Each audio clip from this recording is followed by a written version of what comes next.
Good evening, humans. Tyrannosaurusmoth here, and tonight we're taking a look at the WWE Legends Elite Collection Greatest Hits Terry Funk figure from Mattel. Let's do this. Aesthetically speaking, this figure looks pretty damn good, and it is a very simple look, but in that same breath, that's when it's really important to have the details kind of be, there and very clean, and that I would say that they achieve that here. So starting with the head sculpt, this we definitely saw before with the Chainsaw Charlie figure.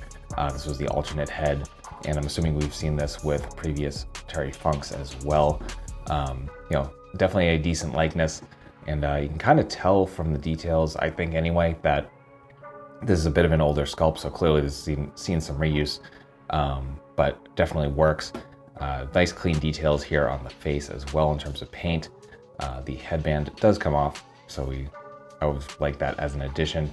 I've unfortunately got a little bit of paint splatter, pardon me, on mine. You can see a little bit there, the hairline over here. So that's unfortunate, but definitely nothing that can't be fixed pretty easily. Beyond that, I think the buck they use is definitely very good. Definitely, comes across well. I think it works for Terry, certainly in this era. So very well done there. Obviously, we've got double jointed elbows on this one. The original one didn't have the single joints, so that definitely helps as well. The ring gear, just very, very clean. Again, just kind of straight lines, and they did them well. Not only that, but we get the boots, which we've seen with tons of figures before. And again, with stuff like this, I think I pointed this out on other figures, that I just like when they paint the soles, it kind of gives it a little bit extra touch of class. And yeah, I guess that'll do it for aesthetics. Accessories here are pretty straightforward, but that's all they need to be. So jumping right into it, we get a couple of C-grips right out of the box. Then we get a pair of fists as well. For I guess wielding accessories, we get the branding iron done very nicely here. Just all black plastic, as you can see, just kind of the double cross there, and handle, and that's about it. Very, very simple. And then finally, we get the ECW World Heavyweight title. I have it upside down. But fantastic details on this. I don't think this is going to really come across on camera. Again, my lights usually shine so much that it kind of loses the details. But the paint here is super clean between the blues and the reds, and it really makes this pop. Probably one of my favorite belts I've gotten with a wrestling figure yet. So just, yeah, fantastic work being done there. And that will do it for accessories. Articulation balance here are great, as they are with a lot of the modern elites. So as you can see, can hold a freestanding kick, absolutely no problem.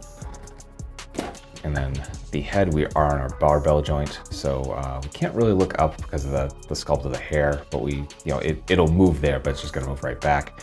We don't even really get any down. I guess it's all because of that head sculpt, but we do get some nice tilt, and of course rotation. Then we come to the shoulders, and we are hinge and swivel, come out into a perfect T, do a bicep swivel, double jointed elbows bring us to there. We do have hinge and swivel at the wrists. We have our standard ab crunch for the diaphragm. So we're going forward about that far, back about that far, and then we get a waist swivel for our legs, almost full splits, positively beautiful. Front kick, very, very nice, not quite 90, but getting there. We do have thigh swivel, double jointed knees to bring us to there. We get boot swivel, inhuman point, inhuman forward, and a little bit of rocker as well. So that will do it for articulation. Getting into size comparisons, here he is with some other WWE figures, with some other wrestling lines, with some Hasbro and some Mattel, with some imports,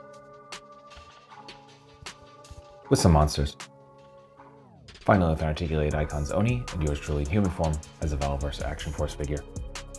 So my final thoughts on the WWE Legends Elite Collection Greatest Hits Terry Funk figure from Mattel is that this is a great figure.